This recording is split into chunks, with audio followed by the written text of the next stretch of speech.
നമ്മുടെ medical college ആശുപത്രികളിൽ മനുഷ്യന് പ്രാണഭയം കൂടാതെ പോകാൻ പറ്റുമോ എന്നൊക്കെയാണ് ഇപ്പോൾ ചർച്ച. പക്ഷേ കോഴിക്കോട് മെഡിക്കൽ കോളേജിൽ നടന്നത് അത്ര വലിയ നെഗ്ലിജൻസ് ആണോ എന്നൊരു സംശയമുണ്ട്. കാരണം ഡോക്ടർമാരുടെ സംഘടന തന്നെ പറയുന്നു ഈ കുട്ടിക്ക് ഒരു 6ാമത്തെ വിരൽ റിമൂവ് ചെയ്യാൻ വന്നതാണ്.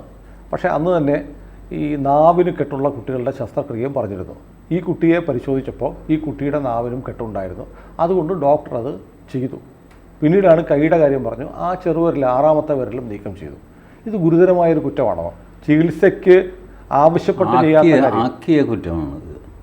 ഈ TV ചാനലുകൾ റിപ്പോർട്ട് ചെയ്ത പ്രകാരം ഈ കുട്ടിയുടെ വായിൽ അല്പം ചോര കാണുന്നു.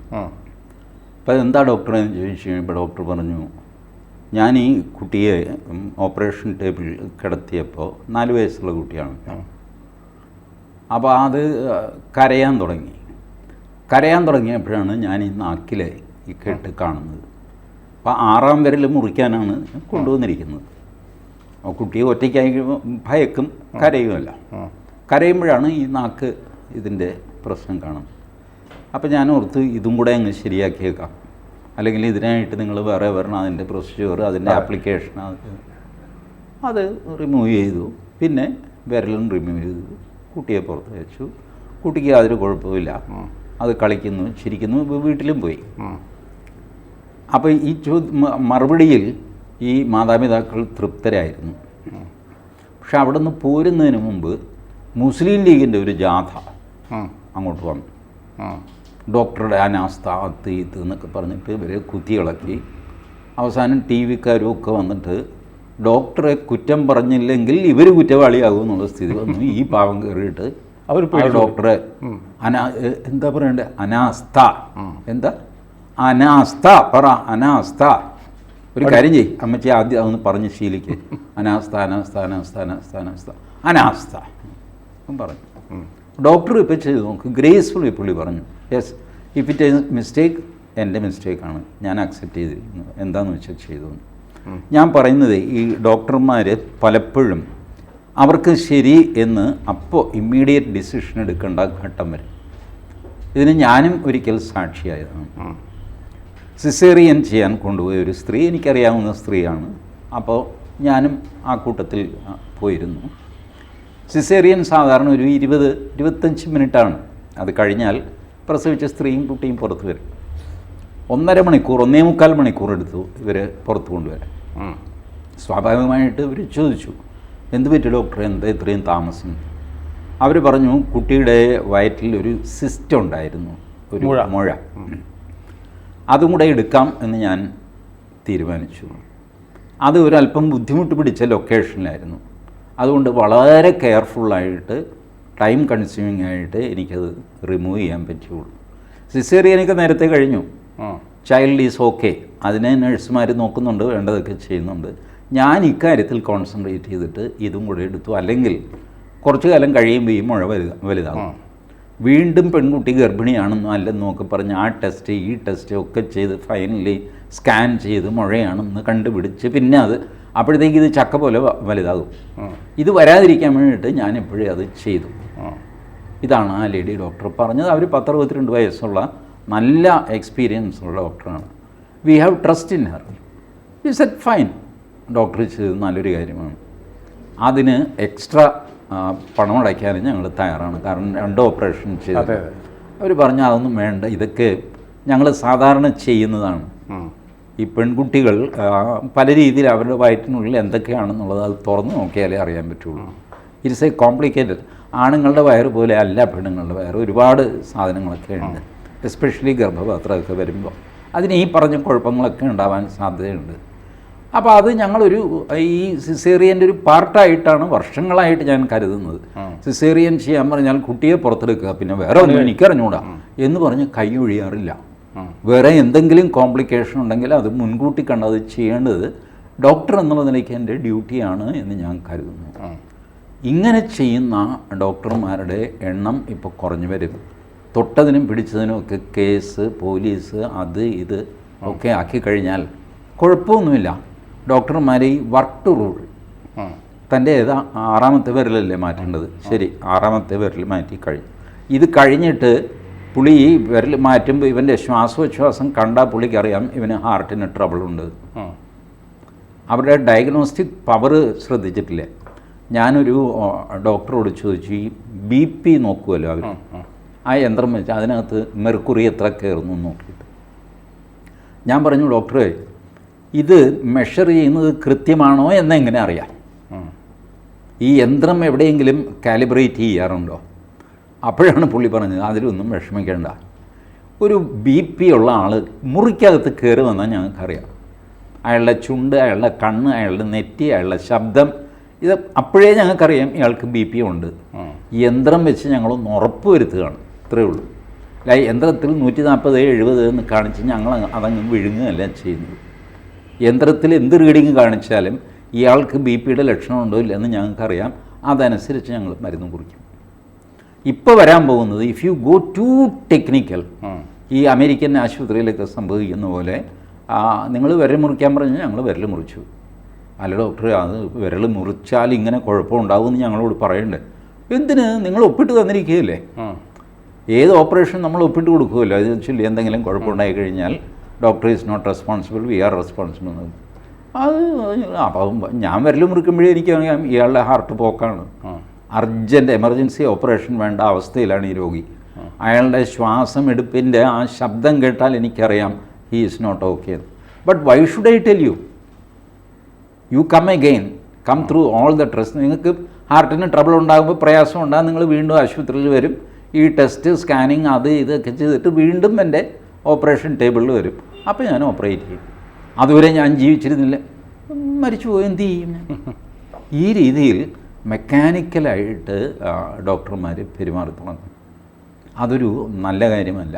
തൊട്ടതിനും പിടിച്ചതിനെല്ലാം ഇപ്പോൾ ഞാൻ കാണുന്നുണ്ട്. കേസ്, ഡോക്ടറുടെ അനാസ്ഥ, ഡോക്ടറുടെ പിഴവ്, അത് ഇത് പിഴവ് അവർക്കും സംഭവിക്കുന്നുണ്ട്. എന്ത് ചെയ്യും? ചിലപ്പോൾ അവരുടെ പിഴവ് കൊണ്ട് മനുഷ്യജീവൻ പോകും. എന്ത് ചെയ്യും? അവരെ തൂക്കിക്കൊല്ലാൻ പോകുന്നു.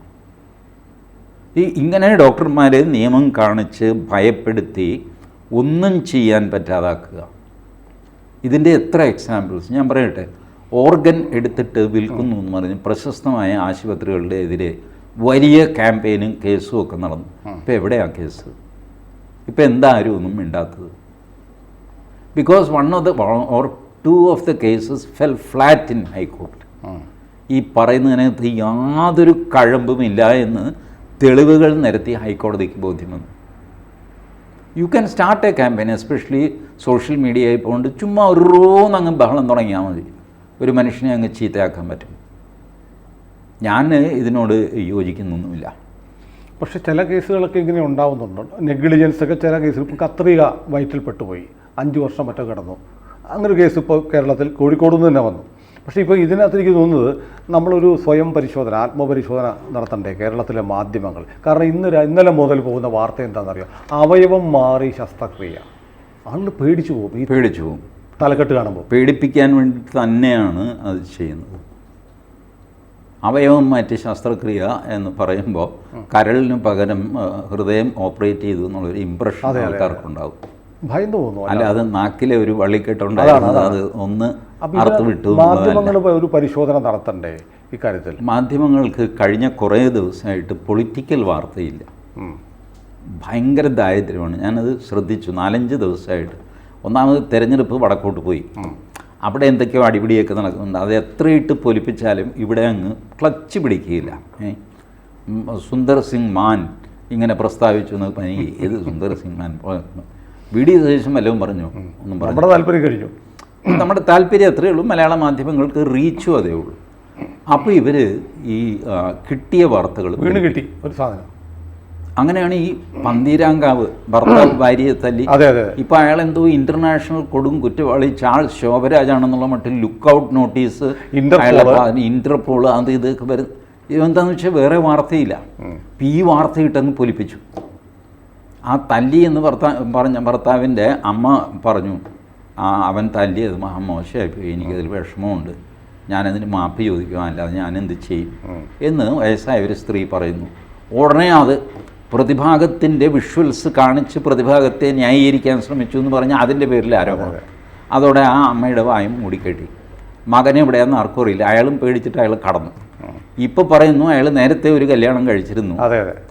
ഞാൻ കഴിഞ്ഞ ദിവസം പറഞ്ഞില്ലേ, ഈ സുപ്രീം കോടതി അടുത്ത കാലത്ത് വന്നൊരു വിധി ഹിന്ദു മാരേജസ് ആക്ടിനെ പറ്റി, കളിയല്ല കല്യാണം എന്നൊക്കെ പറഞ്ഞ് സീരിയസ് ചടങ്ങുകൾ, ആചാരപ്രകാരമുള്ള ചടങ്ങുകൾ. ഇത് തന്നെ ഈ ചെറുപ്പക്കാരനും വേറൊരു ചെറുപ്പക്കാരെയും ചെയ്തിരിക്കുന്നു. വിസ കിട്ടാൻ വേണ്ടിയിട്ട് കല്യാണം കഴിച്ചു. വിസ കിട്ടുകയോ കിട്ടാതിരിക്കുകയോ ചെയ്തു. പക്ഷേ ആ കല്യാണം ശരിയല്ല എന്ന് കണ്ടിട്ട് ഇപ്പോൾ വിവാഹമോചനത്തിന് അവർ കേസ് കൊടുത്തിരിക്കുന്നു. അവർ പറയുന്നു ഇയാൾ പറ്റിച്ചു. ഇതിലെന്താ പറ്റിപ്പ്?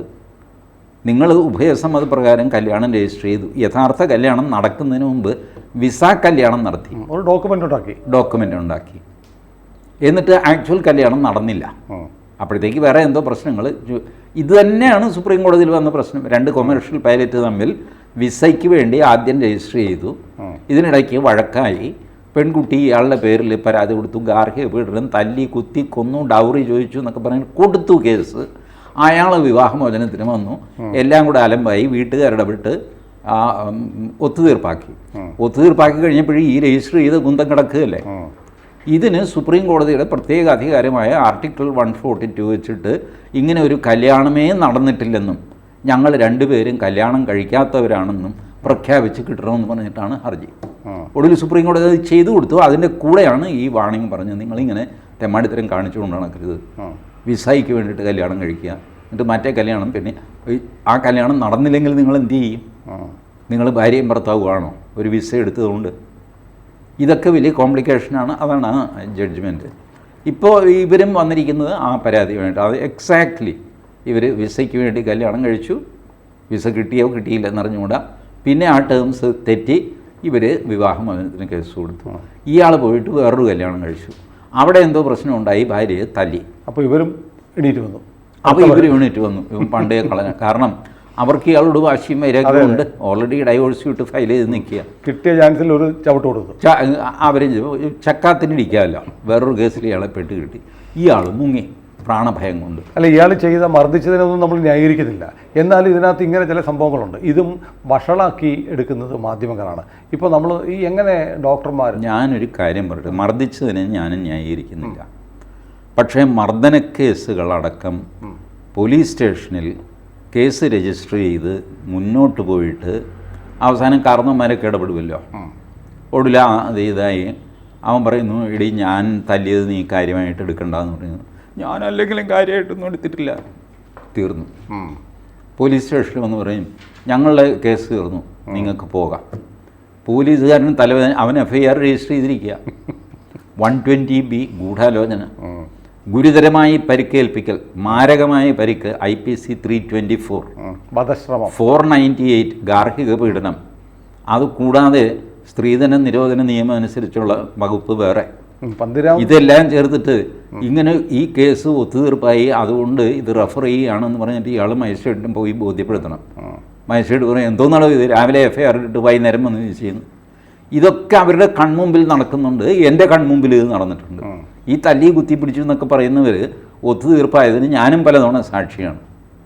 ജീവിതം കഥയേക്കാൾ വളരെ വിചിത്രമാണ്, വളരെ വിചിത്രമാണ് ജീവിതം. അപ്പോൾ ഇങ്ങനെയൊക്കെ നടക്കുന്നുള്ളതുകൊണ്ട് ആ പോലീസുകാരൻ പറഞ്ഞു, ശരി ഭർത്താവ് നിങ്ങളെ തല്ലി, അതിനിപ്പോൾ കേസൊക്കെ രജിസ്റ്റർ ചെയ്യണോ, നമുക്ക് പറഞ്ഞ് അവസാനിപ്പിക്കാം. ആരും അറിയണ്ട ഇതൊക്കെ പുറത്ത് പറഞ്ഞു നടക്കാതെ. കല്യാണം കഴിച്ച് ഒരാഴ്ചയായില്ല. അതിന് ആ പോലീസുകാരനെ സസ്പെൻഡ് ചെയ്തു. അതെ അതെ.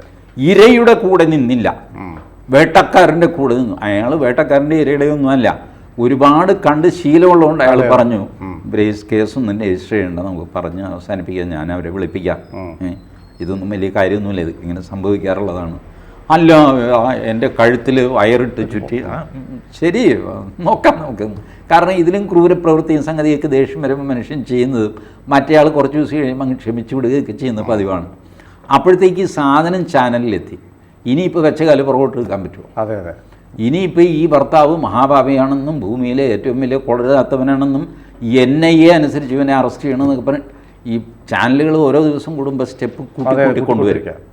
ഒരാൾ ചെയ്തതിൻ്റെ അടുത്ത ഗാർഹിക പീഡനമായിരുന്നു. അപ്പോൾ ചാനലിൽ ചോദ്യം വന്നു, സ്ത്രീധന നിരോധന നിയമപ്രകാരമുള്ള കേസ് എന്തുകൊണ്ടെടുത്തില്ല? ഉടനെ ആ വകുപ്പിട്ടു. ആ വകുപ്പിടാത്തതിന് വനിതാ കമ്മീഷൻ ഇയാളെ ശാസിച്ച് അയാളെ സസ്പെൻഡ് ചെയ്തു. വേറൊരു DYSP കേസ് ഏറ്റെടുത്തു. എന്ത് അന്താരാഷ്ട്ര കേസാണെന്നറിയാമോ ഭർത്താവ് ഭാര്യയെ തല്ലിയത്? ഇതെന്താണെന്ന് വെച്ച് കഴിഞ്ഞാൽ വേറെ പൊളിറ്റിക്കൽ വാർത്തയൊന്നും വരുന്നില്ല.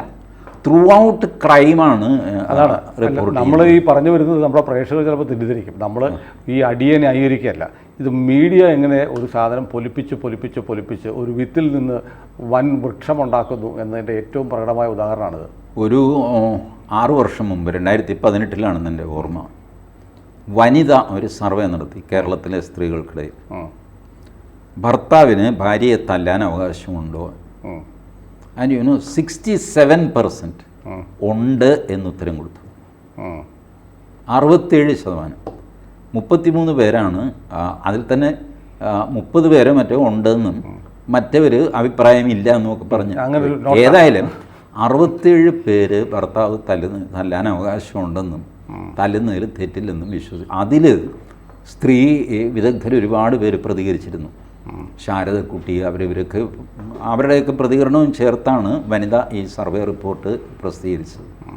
അപ്പോൾ നമ്മൾ എന്തെങ്കിലും പറഞ്ഞു കഴിഞ്ഞാൽ സ്ത്രീ വിരുദ്ധനാണ്, തല്ലിനെ ന്യായീകരിക്കുന്നവരാണെന്നൊക്കെ പറഞ്ഞു കഴിഞ്ഞാൽ നമ്മളെ സപ്പോർട്ട് ചെയ്യുന്ന 67% സ്ത്രീകളുണ്ടെന്ന് ഓർക്കണം. അങ്ങനെയാണ് വ്യാഖ്യാനമെങ്കിൽ. നമ്മളങ്ങനെ ചെയ്യുന്നത് ഞാൻ പറയുകയല്ല. അങ്ങനെയാണ് ചെയ്യുന്നതെങ്കിൽ പോലും അതിനെ സപ്പോർട്ട് ചെയ്യാൻ 67% മലയാളി സ്ത്രീകളുണ്ട്. കാരണം പലരും വിചാരിക്കുന്നത് ഇത് അത്ര വലിയ സീരിയസ് ഒരു സംഗതിയല്ല. ഭാര്യയും ഭർത്താവും തമ്മിലുള്ള ഒരു ചെറിയ അടിപിടി വലിയ കാര്യമൊന്നും അല്ല. അതിനാണല്ലോ നമ്മൾ പറയുന്നത് ചട്ടിയും കലവല്ലേ തട്ടിയും മുട്ടിയിരിക്കും എന്ന് പറയുന്നത്. അത് എന്ന് വെച്ച് ഒരാൾ ദിവസവും കള്ളു കുടിച്ച് വന്നിട്ട് അല്ലെങ്കിൽ കള്ളു കുടിക്കാതെയോ ഭാര്യയെ നിരന്തരം ശാരീരികമായിട്ട് ഉപദ്രവിക്കുന്നതിന് ന്യായീകരിക്കാനും സാധ്യമല്ല. പക്ഷേ പല ഭാര്യമാരും പോലീസിൽ പോകാൻ ഇഷ്ടപ്പെടുന്നില്ല. ഇതിലും വലിയ ഇപ്പം ഈ പന്തീരാങ്കാവിൽ പറഞ്ഞ അതിനേക്കാൾ ക്രൂരമായ പ്രവൃത്തി ചെയ്ത ഭർത്താവിനെ ഒരിക്കൽ പോലും പോലീസ് കംപ്ലൈൻറ്റ് പെടുത്താത്ത ഭാര്യമാരെ എനിക്കറിയാം. ഇപ്പോഴും അവരൊക്കെ ജീവിച്ചിരിക്കുന്നുണ്ട്. അതുകൊണ്ട് എനിക്ക് പേര് പറയാം, മരിച്ചാലും അവരുടെ പേര് ഞാൻ പറയുകയുമില്ല, ശരിയല്ലല്ലോ. അങ്ങനെ ജീവിക്കുന്നവരുണ്ട്. കാരണം കുടുംബത്തിൻ്റെ അഭിമാനമാണ് അവർക്ക് വലുത്. അച്ഛനും അമ്മയൊക്കെ മരിച്ചു, അതുകൊണ്ട് അവരുടെ പ്രസ്റ്റീജൊന്നുമല്ല. ഞാൻ എൻ്റെ കുടുംബത്തിൽ എൻ്റെ ഭർത്താവ് എന്നെ തല്ലുന്നുണ്ട് എന്ന് പറഞ്ഞാൽ അതിൻ്റെ ആദ്യത്തെ നാണക്കേട് എനിക്കല്ലേ. അതുകൊണ്ട് നടക്കില്ല. മദ്യവർജന ബോധവൽക്കരണമുണ്ടല്ല. എന്തുകൊണ്ടാണ് അത് ക്ലച്ച് പിടിക്കാത്തത്? ഒരു വീട്ടിൽ പോയിട്ടൊരു സ്ത്രീയോട് നിങ്ങളുടെ ഭർത്താവ് മദ്യപിക്കുമോ എന്ന് ചോദിച്ചാൽ അങ്ങനെ വെള്ളമടിക്കും എന്ന് പറയുന്ന എത്ര സ്ത്രീകളുണ്ട്? പറയില്ല ആരും. കാരണം സ്ത്രീക്ക് അഭിമാനമാണ് വലുത്. ഇതിപ്പോൾ ഈ ചാനലുകാർ പോയി കുത്തിപ്പൊക്കി വായിൽ കോലിട്ടിളക്കി ഇവരെ കൊണ്ട് പറയിപ്പിച്ച് വാർത്തയാക്കി വൃത്തികേടാക്കുകയാണ്. വാസ്തവത്തിൽ അവരെ അവരുടെ പാട്ടിന് വിടണം. അവർക്കൊരു കേസുണ്ടെങ്കിൽ okay, let them fight the case. അതല്ലാതെ ഇതിങ്ങനെ പൊലിപ്പിക്കുന്നത് ആ കുടുംബത്തെ നശിപ്പിക്കുന്നതിന് തുല്യമാണ്. ഈ ഡോക്ടർമാർ ചെയ്യുന്ന, അതാണല്ലോ നമ്മുടെ വിഷയം. ഡോക്ടർമാർ ചെയ്യുന്ന ജോലി ഒരു ഡിവൈൻ ജോബാണ്. അപ്പോൾ ഈ പറയുന്ന ചട്ടപ്പടി പറഞ്ഞത് മാത്രം ചെയ്ത് അങ്ങനെ ചെയ്യുന്ന ഡോക്ടർമാരുണ്ടായാൽ നമുക്കൊരു നല്ല ആരോഗ്യ മേഖല ഉണ്ടാകുമോ? ഇല്ല, ഉണ്ടാവില്ല. അതേസമയം വളരെ കാഷ്വലായിട്ട് ഈ കരിയറിനെ കാണുന്ന ഡോക്ടർമാരും ഉണ്ട്. അതാണ് ഇതിൻ്റെ പ്രശ്നം. ഒന്നാമത് ഇപ്പോൾ ഈ മെഡിക്കൽ കോളേജിലെ അഡ്മിഷൻ ഇതൊക്കെ എല്ലാം പൈസയുടെ പുറത്തല്ലേ പോകും, സെൽഫ് ഫിനാൻസിങ്ങും ഒക്കെ വന്നതോടുകൂടി. അപ്പോൾ ആ പൈസ തിരിച്ചു പിടിക്കണം എന്നുള്ള ഇയാളുടെ ആക്രാന്തം. പിന്നെ ഈ ആളുകളുടെ അവയർനെസ് എന്നൊക്കെ പറയും. വാസ്തവത്തിൽ ഒരു ഡോക്ടർ 2 ഗുളിക കുറിച്ച് തന്നു കഴിഞ്ഞാൽ ആ ഗുളിക ഗൂഗിളിൽ ഇട്ടിട്ട് പെരുപ്പിച്ച് നോക്കിക്കഴിയുമ്പോൾ ഈ ഗുളികയ്ക്ക് ഇത്ര കുഴപ്പമുണ്ട്, ഇത് കഴിച്ചിട്ട് ഫിലഡൽഫിയയിൽ ഒരാൾ ചത്തുപോയി എന്നൊക്കെ പറഞ്ഞിട്ട് അതിനകത്തുണ്ടാകും. ഇവന് ഡോക്ടറെ സംശയം. അവൻ ഡോക്ടറും എനിക്ക് ഒരു ഡോക്ടറെ അറിയാം, അതും ഈ പേര് പറയാൻ പറ്റില്ല. പുള്ളി രോഗി വന്നു കഴിഞ്ഞാൽ ആദ്യം ചോദിക്കും, ആരോഗ്യമാസിക വായിച്ചോ ഈ ആഴ്ചത്തെ? ഇല്ല ഡോക്ടറെ. ഗൂഗിൾ നോക്കിയോ? ഗൂഗിളൊന്നും നോക്കാൻ എനിക്കറിയില്ല. എന്നാൽ നിങ്ങളെ ഞാൻ ചികിത്സിക്കാം. ഇത് രണ്ടിലേതെങ്കിലും ഒന്ന് ചെയ്തിട്ടുണ്ടെങ്കിൽ പുള്ളി പറയും ആ ചികിത്സ അങ്ങ് തുടർന്നാൽ മതി. ഇപ്പം എല്ലാവരും ഗൂഗിളിലാണ് ചികിത്സ. എന്നിട്ട് ഇദ്ദേഹം ഈ കുറിപ്പൊക്കെ എഴുതി കഴിയുമ്പോൾ പറയും, ഡോക്ടർ ഗൂഗിളിൽ ഞാനേ ഇങ്ങനെ കണ്ടു, അപ്പോൾ അത് കഴിക്കാമോ എന്ന് ചോദിക്കും. ഡോക്ടർമാർക്ക് ചൊറിഞ്ഞു വരും. ഈ ഗൂഗിൾ എവിടുത്തെ ഡോക്ടർ? ആരെന്തെഴുതി? ഞാനും സുനിലും ഒരു ലേഖനം എഴുതി കഴിഞ്ഞാൽ അതും നെറ്റിൽ അപ്ലോഡ് ചെയ്ത് കഴിഞ്ഞാൽ അത് ഗൂഗിളിൽ കിടക്കും. അത് വേദവാക്യമായിട്ട് ഏതെങ്കിലും പൊട്ടം കൊണ്ട് നടക്കും. ഇങ്ങനെയൊക്കെയുള്ള കുഴപ്പങ്ങൾ സംഭവിക്കുന്നു. പിന്നെ ഈ പണത്തിൻ്റെ പിന്നാലെ വന്ന ലെസ് ക്വാളിഫൈഡ് ആയിട്ടുള്ള ഇൻക്ലിനേഷൻ ഇല്ലാത്ത ഒരു ഡോക്ടറുടെ ഡ്യൂട്ടി എന്താണെന്ന് ബോധ്യമില്ലാത്ത ചെറിയൊരു ശതമാനം ഡോക്ടർമാരെങ്കിലും ഉണ്ട്. അവർ മൊത്തം ഡോക്ടർ പ്രൊഫഷൻ നാണക്കേടുണ്ടാക്കി വയ്ക്കുകയും ഏതായാലും നമ്മുടെ കോഴിക്കോട് മെഡിക്കൽ കോളേജിലെ ഡോക്ടർ സഹായിക്കാൻ വേണ്ടി ചെയ്തതാണ്. ഒരു കുട്ടിക്ക് ഒരു ട്രീറ്റ്മെൻറ്റ് വന്നു, മറ്റൊരു പ്രശ്നം കണ്ടു, അതുകൂടെ പരിഹരിച്ചു കൊടുത്തതിൻ്റെ പേരിൽ അയാൾ പ്രതിയായി. മാധ്യമങ്ങൾ ഇങ്ങനെ പൊലിപ്പിച്ച് അവയവം മാറി ശസ്ത്രക്രിയ എന്ന് പറഞ്ഞ് ആളുകളെ ഭയപ്പെടുത്തുകയും ചെയ്യുന്നു. ഡോക്ടർമാർ വല്ലാത്ത പ്രതിസന്ധിയിലാണ്. തീർച്ചയായിട്ടും അവർ അല്ലെങ്കിൽ തന്നെ ഭയങ്കര വർക്ക് പ്രഷറാണ് അവർക്ക്. ഈ രോഗിയുടെ അസുഖം മാത്രമൊന്നുമല്ല, രോഗിയുടെ പെരുമാറ്റം വലിയൊരു പ്രശ്നമാണ്. അതെ അതെ, മനസ്സിലായോ? കോപ്പറേറ്റ് ചെയ്യാത്ത എത്രയോ രോഗികളുണ്ടെന്നറിയാം. ഒരു ചോദ്യം ചോദിച്ചാൽ അതിന് ഉത്തരം പറയില്ല. ചോദ്യമാണെന്ന് പോലും മനസ്സിലാവില്ല, മിഴിച്ചിങ്ങനെ ഇരിക്കും. ഡോക്ടറെ, ഞാൻ കഴിഞ്ഞ മെയ് മാസത്തിൽ, അതൊക്കെ ഇരിക്കട്ടെ, ഇപ്പം എന്താ പ്രയാസം നിങ്ങളുടെ? അല്ല പറയട്ടെ, ഞാൻ കഴിഞ്ഞ മെയ് മാസത്തിൽ ഞാനൊന്ന് പഴനിയിൽ പോയി. നിങ്ങൾ പോയത് എവിടെ ആയിക്കോട്ടെ, ഇപ്പോൾ കാരണം അടുത്ത രോഗി ഇരിക്കുന്നു. ഈ മനുഷ്യൻ എന്ത് ചെയ്താലും ഇയാളുടെ പ്രശ്നം എന്താണെന്ന് പറയില്ല. ഇതുപോലെ പലവിധ ക്യാരക്ടേഴ്സിനെയാണ് അവർ ഡെയിലി കൈകാര്യം ചെയ്യുന്നത്. അപ്പോൾ അവർക്കുണ്ടാകുന്ന മാനസിക സംഘർഷം ആലോചിച്ച് നോക്കി. എന്ത് വന്നാലും അസുഖം എന്താണെന്ന് പറയാത്ത ഒരാളിനെ കൊണ്ട് അസുഖം പറയിപ്പിക്കണം. കുറച്ച് കഴിയുമ്പോൾ ഇയാളത് മാറ്റും. കാലിനാണ് വേദന എന്നൊക്കെ പറഞ്ഞ് ഇങ്ങനെ കാല് നോക്കിയൊക്കെ വന്നു കഴിയുമ്പോൾ പറയും, വാസ്തവത്തിൽ കാലിനല്ല എനിക്ക് വേദന നടുവിനാണ്, അത് കാലിലേക്ക് ഇറങ്ങിയിരിക്കുക. ഇങ്ങനെയൊക്കെ പറഞ്ഞുള്ള കുഴപ്പം ഇത് മുഴുവൻ ഈ മനുഷ്യൻ താങ്ങണ്ടേ. ഇപ്പം ഈ പാറപ്പുറത്തിൻ്റെ അരനാഴിക നേരത്തിൽ ആണെന്നാണ് എൻ്റെ ഓർമ്മ. ഈ വല്ലാതെ സംസാരിക്കുന്ന വല്യപ്പനെ ഡോക്ടർ വന്ന് പരിശോധിക്കുന്നു. അപ്പോൾ വല്യപ്പനെ ഇങ്ങനെ സംസാരിച്ച് ഡോക്ടർ നാളെ ഇവിടെ വീട് എവിടെ അപ്പൂപ്പനെ അറിയുന്ന പുള്ളി എന്ത് ചെയ്തു, ഒരു തെർമോമീറ്റർ എടുത്ത് വായിൽ വെച്ച് കൊടുത്തു. എന്നിട്ട് പുള്ളിയുടെ പോവാൻ നേരത്ത് ഈ സാധനം തിരിച്ചിടും. കാരണം അല്ലാതെ ഈ അപ്പൂപ്പൻ്റെ വായടപ്പിക്കാൻ വേറെ മാർഗ്ഗമില്ല. ഇതൊക്കെ ഈ ഡോക്ടർമാർ സഹിക്കുകയാണ് daily. We think it's a very easy. ആ ഡോക്ടർ ഇപ്പോൾ എന്താണ് സ്റ്റെതസ്കോപ്പുമായിട്ട് വന്നു ആളുകളെ വരട്ടുക, അങ്ങനെയൊന്നും അല്ല. എന്തൊരു പ്രയാസം പിടിച്ച പണിയാണെന്നറിയാമോ? If you do it sincerely. അതല്ല പോയത് പോട്ടെ എന്നൊക്കെ പറഞ്ഞ് ചെയ്യുന്ന ഡോക്ടർമാരുണ്ട്. അവരാണ് ഈ വേണ്ടാത്ത ചിത്തപ്പേരുണ്ട്. അതിലും ചാനൽ റേറ്റിംഗ് കൂട്ടാൻ വേണ്ടി ഇത്തരം വിഷയങ്ങളെടുത്ത് കത്തിക്കുമ്പോൾ നമ്മുടെ മാധ്യമങ്ങൾ ആലോചിക്കേണ്ട ഒരു പ്രധാനപ്പെട്ട കാര്യമുണ്ട്. റേറ്റിംഗ് കൂട്ടാൻ വേണ്ടിയിട്ടല്ല, ഈ ടൈം സ്ലോട്ട് ഫില്ല് ചെയ്യാൻ അവരുടെ കയ്യിൽ വാർത്തയില്ല. അതുകൊണ്ടാണ്. അല്ല ഇത് കാണിച്ച റേറ്റിംഗ് അതിന് ഇക്കുറി പാവപ്പെട്ട ഡോക്ടർമാരുടെ നെഞ്ചത്തോട്ടാണ്. അതെ, കഷ്ടമാണ്, ഒന്നും ചെയ്തുകൂടാത്തതാണ്. കൂടുതൽ വാർത്തകളും വിശേഷങ്ങളും നിങ്ങളിലേക്ക് എത്താൻ ABC മലയാളം സബ്സ്ക്രൈബ് ചെയ്യുക, ബെൽ ബട്ടണും അമർത്തുക.